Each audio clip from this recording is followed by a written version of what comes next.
अस्सलाम वालेकुम। मेरा नाम वामिक हामिद है और आज के दिन हम डिस्कस करेंगे कि एक सर्विस प्रोवाइडर में और एक कंसल्टेंट में क्या फ़र्क होता है और किस तरह से आप एज ए कंसल्टेंट जो है अपनी सर्विस प्रोवाइड कर सकते हैं। तो पहले तो ज़रा डिस्कस करते हैं कि इन दोनों में फ़र्क क्या है। सर्विस प्रोवाइडर असल में वो भी कोई प्रॉब्लम को सॉल्व कर रहा होता है। क्लाइंट अगर उसका कोई काम है, कोई प्रॉब्लम है, सर्विस प्रोवाइडर अपने स्किल्स को यूज करते हुए वो अपनी सर्विस प्रोवाइड करेगा और उस प्रॉब्लम को सॉल्व करेगा और उसके लिए कॉम्पनसेशन उसको मिल जाएगी। कंसल्टेंट भी यही काम करता है, लेकिन कंसल्टेंट जो होता है मोर स्ट्रेटेजिक होता है। वो सिर्फ एक खास प्रॉब्लम को आइसोलेटेड वे में नहीं देख रहा होता, बल्कि वो उसको एक बिगर बैकग्राउंड के अंदर देखता है। वो ओवरऑल पिक्चर के अंदर ओवरऑल गोल को देखते हुए प्रॉब्लम का सलूशन पेश करता है, और जिसकी वजह से वो क्लाइंट जो होता है उसको वो स्ट्रेटेजिक मशवरे दे सकता है, सलूशन दे सकता है, जो कि क्लाइंट को overall in the long term जो है वो फायदा देता है। तो इसका मतलब यह है कि दोनों काम तो एक ही कर रहे हैं, लेकिन सर्विस प्रोवाइडर या जिसको अमूमन कॉन्ट्रैक्टर भी बोलते हैं, वो शॉर्ट टर्म सोल्यूशन प्रोवाइड करता है। इसके मुकाबले में जो कंसल्टेंट है वो एक लॉन्ग टर्म आपको सोल्यूशन प्रोवाइड कर रहा होता है।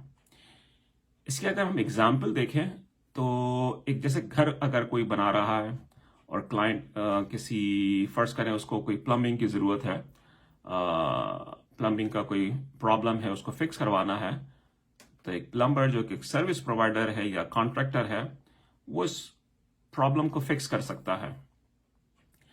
लेकिन अगर वही प्लम्बर ओवरऑल गोल को समझ जाए, अगर फर्ज करें वही क्लाइंट या घर का ओनर उसको बताता है कि ये प्लम्बिंग जो फिक्स हो रही है इसका असल में इवेंचुअली उसने घर में कुछ एडिशन करवाना है, कुछ नए रूम्स बनवाने हैं, तो अगर ये चीज उसी प्लम्बर को ये पता चल जाए तो अब उसके बाद जो वो सोल्यूशन प्रोवाइड करेगा हो सकता है वो थोड़ा सा डिफरेंट हो, क्योंकि अब उसका जो गोल है वो या उसका सोल्यूशन जो है वो सिर्फ एक आइसोलेटेड प्रॉब्लम को सॉल्व करने के लिए नहीं है, बल्कि अब उसको एक बैकग्राउंड पता है कि ये प्लम्बिंग जो है ये सिर्फ इसी पर्टिकुलर प्रॉब्लम को सॉल्व नहीं कर रही, बल्कि हो सकता है वो इस जो घर में नए एडिशन होने हैं उसके लिए भी काम आए।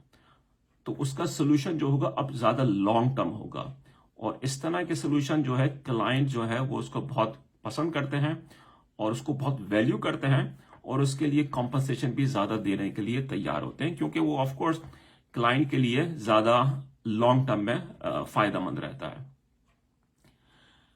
तो आप भी अगर काम कर रहे हैं, आई कैन अंडरस्टैंड कि इन द बिगिनिंग आप जब अपनी सर्विस प्रोवाइड करते हैं तो शुरू में तो मुश्किल होता है कि आप एज ए कंसल्टेंट काम कर सकें, लेकिन कम से कम अपने जहन में ये जरूर रखें कि आप जब भी प्रॉब्लम को डिस्कस करें, जो कि क्लाइंट जिस काम के लिए आपको हायर कर रहा है, तो ना सिर्फ प्रॉब्लम को समझें बल्कि उसका बैकग्राउंड भी, उसको ओवरऑल गोल समझने की कोशिश करें कि इवेंचुअली क्लाइंट चाहता क्या है।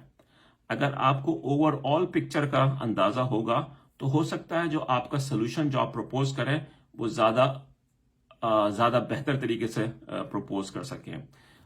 उसके मुकाबले में कि अगर आपको बैकग्राउंड नहीं पता तो हो सकता है आप लिमिटेड सोल्यूशन तो दे दें, लेकिन वो लॉन्ग टर्म क्लाइंट के जो गोल्स हैं उसमें फिट ना बैठे। तो ये बहुत जरूरी है कि आप क्लाइंट की नीड्स को समझने की कोशिश करें। जैसे कि मैंने एक अपनी पुरानी वीडियो में भी मैंने इसी बात के ऊपर डिस्कस किया था कि क्लाइंट की नीड को समझना बहुत जरूरी है। क्लाइंट की नीड को समझ के, उसके ओवरऑल गोल्स को समझ के फिर आप अपना सोल्यूशन प्रपोज करें। इस तरह की जब आप सर्विस प्रोवाइड करेंगे जिसमें आप एज ए कंसल्टेंट एक्ट कर रहे होंगे, तो आप यकीन रखें कि इस तरह के जो सर्विस प्रोवाइडर जो कि एज ए कंसल्टेंट बन जाते हैं उनकी वैल्यू बहुत होती है। सबसे ज्यादा क्लाइंट उन पर ना सिर्फ ट्रस्ट करता है बल्कि डिपेंड करना शुरू कर देता है, और उसके बाद ना सिर्फ उसको ज्यादा हाई कॉम्पनसेशन देने को तैयार होता है, बल्कि वो उसको अपने न सिर्फ एक प्रोजेक्ट के लिए बल्कि दूसरे प्रोजेक्ट्स के लिए भी हायर करना चाहता है, और न सिर्फ खुद हायर करता है बल्कि दूसरों को रेफर भी करता है। तो अगर आपने अपने स्मॉल बिजनेस को या फ्रीलांसिंग के बिजनेस को अगर आपने बढ़ाना है, सक्सेसफुल रखना है, تو یہ ذہن میں رکھیں کہ آپ کی سوچ جو ہے ایز اے کنسلٹنٹ ہو. آپ ایز اے کنسلٹنٹ جو ہے کلائنٹ کے ساتھ ڈیل کریں. In the beginning it might be a little difficult, لیکن ایونچولی آپ اپنے آپ کو ایز اے کنسلٹنٹ اپنے شعبے کے اندر آپ اسٹیبلش کریں، جس کی وجہ سے آپ کی سکسیس جو ہوگی بہت زیادہ ہوگی.